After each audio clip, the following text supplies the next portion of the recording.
నేను అప్పుడు దేవుని నమ్ముకోలేదు. అయితే నాకు పాప తర్వాత బాబు పుట్టి చనిపోయాడు. అయితే బాగా ఏడ్చుకుంటూ ఉన్నా నేను.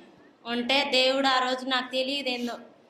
అయితే తెల్లటి బట్టలు వేసుకొని వచ్చి బాబుని చేతిలో పట్టుకొని, ఇగో అమ్మ నీ బాబు యాడికి పోలే, నేను ఇస్తా, నువ్వు మందిరానికి రావాలి అని అన్నాడు. అంటే నాకేందో తెలియదుగా నేను దిగ్గులు లేచి చూస్తే నా రొమ్ము పాలు మొత్తం కారిపోతున్నాయి.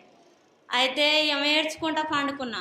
అయితే మాకు ఏ మందిరమో ఏమో తెలియదు ప్రభువా అంటే, మాకు ఒక బాయి, ఒక పిల్లరు, దానికి ఎర్రగుడ్డ కట్టడం, మా రామరెడ్డిపాలెంలో అప్పుడు సంఘం నడుస్తుంది అనమాట, ఆ గది చూపించడం జరిగింది. అయితే నేను ఆ మందిరానికి వద్దామని ఇక్కడికి వచ్చినాం, మా పరిశుద్ధమ్మ నుంచి వచ్చినాం. ఆ ద్వారా వస్తే దేవుడు మాట్లాడాడు, నీకు సంవత్సరం తిరాక ముందుకే నీకు బాబుని ఇస్తారా, దేవుడు నువ్వు కరెక్ట్గా నిలబడతావా అంటే నిలబడతావు అన్నాం. అయితే నిలబడ్డాక మళ్ళీ సంవత్సరం తిరాక ముందుకే మళ్ళీ మా ఆడబిడ్డ చనిపోయింది, 20 సంవత్సరాల అమ్మాయి. అయితే ఇలా జరుగుతుంది ఏందని మాకు ఈ మందిరానికి వచ్చినాక అన్నయ్య ప్రార్థన చేసిండు. అయితే సంవత్సరం తిరాక ముందుకే అదేవిధంగా ఈ బాబునిచ్చిండు దేవుడు. మళ్ళీ అమ్మాయి చనిపోయిన తర్వాతకి నాకు ఎమ్మటే మళ్ళీ నాకు వచ్చింది. వచ్చి ఎప్పుడు 24 గంటలు నొప్పిలాగా లేవడం పక్కన. అయితే ఎందుకు ప్రభు, ప్రతి సంవత్సరం మళ్ళీ ఇక్కడికి వచ్చిన కాంచి ఇప్పుడు 7 సంవత్సరాలు మేము దేవుని నమ్మి, పక్క నొప్పి వస్తూనే ఉంటుంది. అమాసం ముందల ఎప్పుడు ప్రార్థన చేసుకున్నా తగ్గుతుంది, వస్తుంది. అయితే నాకు పరిపూర్ణంగా కావాలి ప్రభు, నన్ను బ్రతికించిన దేవుడోగా అని నేను గట్టిగా మన ఉపవాస ప్రార్థన చేసుకుంటే 3-4 సార్లు ఉపవాసం ఉన్నప్పుడు వచ్చిపోయేది నొప్పి.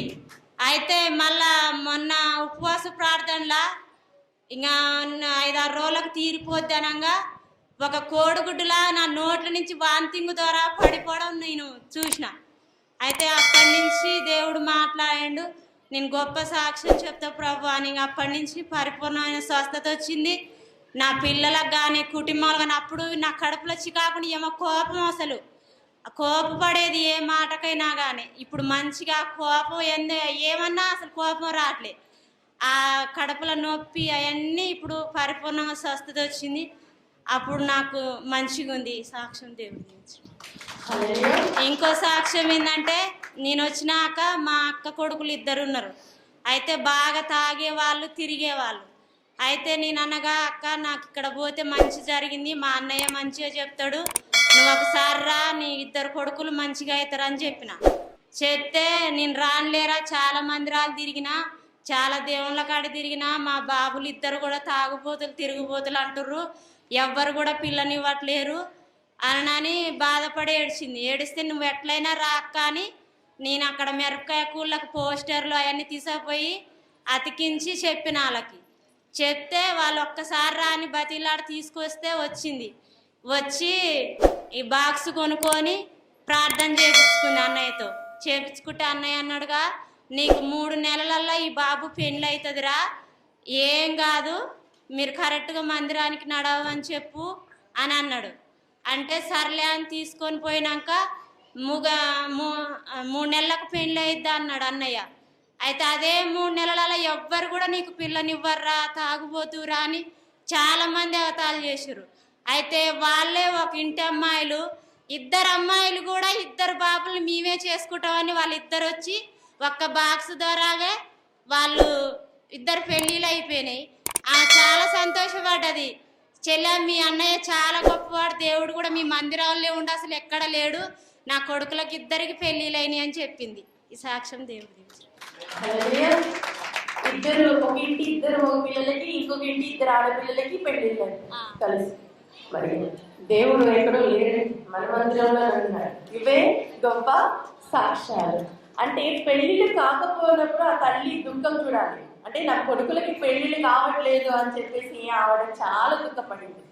కానీ దేవుడు ఎంత అద్భుతంగా ఇలాంటి వింటున్నప్పుడు మనకి కొన్నిసార్లు నమ్మసక్యమా అని అనిపిస్తుంది. చాలా మంది కూర్చుకొని వీళ్ళని అంటారు, అబ్బా ఇవన్నీ నిజమా, వెళ్ళి చూడండి, అడ్రస్ చెప్పమ్మా, అలా ఉండాలి. అంటే ఒక ధైర్యంగా ఒక సహోదరి ఇక్కడ సాక్ష్యం చెప్పిందంటేనే అర్థం చేసుకోవాలా, అది వాస్తవము. అంటే వాళ్ళ హృదయం నుంచి వచ్చిన ఆనందాన్ని బట్టి అది నిజంగా దేవుడు ఎంత అద్భుతం చేశాడు మరి మన జీవితాల్లో చేయడా? చాలా మంది పురుషులు వాళ్ళ వ్యాపారాల నిమిత్తము ప్రతిసారి అడుగుతూ కుమిలిపోతూ ఉంటారు. కానీ వాళ్ళకి మీకున్న తేడా ఏంటో నాకు తెలియదు. కానీ మరి అక్కడ అద్భుతం జరిగింది, మరి మీలో అద్భుతం జరగట్లేదు అని కొంతమంది బాధపడతారు కదా. అదేమో కాదండి, ఏంటో కాదు. మనస్ఫూర్తిగా నమ్మకంతో దేవుడిని నమ్మాలి. ఆ నమ్మకాన్ని బట్టి దేవుడు నేను గెలిపిస్తున్నాడు. చాలా మంది విషయాల్లో కూడా ఇప్పుడు అద్భుతం అనేది జరగడం మొదలైంది. ఇంకా ఎవరైనా అటువంటి సందేహాలతో ఉన్నట్లయితే ఫస్ట్ మీరు చేయాల్సింది మనుషుల్ని నమ్మొద్దు. ఎవరిని నమ్మాలి? కేవలం దేవుని నమ్మాలి. ఈ మందిరంలో నిజమైన దేవుని యొక్క ఆశీర్వాదం ఉంది, అది మాత్రమే నమ్మండి. ఖచ్చితంగా ఆ కోరిక తండ్రి నేను నమ్ముతున్నాను, వచ్చే నెలలోపు నా కోరిక నువ్వు నెరవేర్చాలి అని చెప్పేసి ఇచ్చిన మాట ప్రకారం నువ్వు లోబడినట్లయితే ఖచ్చితంగా అద్భుతం జరగమానది. ఇది వాస్తవం. చాలా మంది స్త్రీలు చెప్తున్నారు, వాళ్ళు దుఃఖాన్ని పంచుకుంటారు కాబట్టి నీకు ఇంత ధైర్యంగా చెప్తున్నా. బయటికి చెప్పలేని కొన్ని కార్యాలు జరిగాయి స్త్రీలలో, అందుకని స్పెషల్గా నేను పురుషులని చెప్పాను. అవి నీళ్ళు కూడా జరుగుతాయి, ఖచ్చితంగా జరుగుతాయి. దేవుడు దీవించబడి ఆశీర్వదించబడి కాక.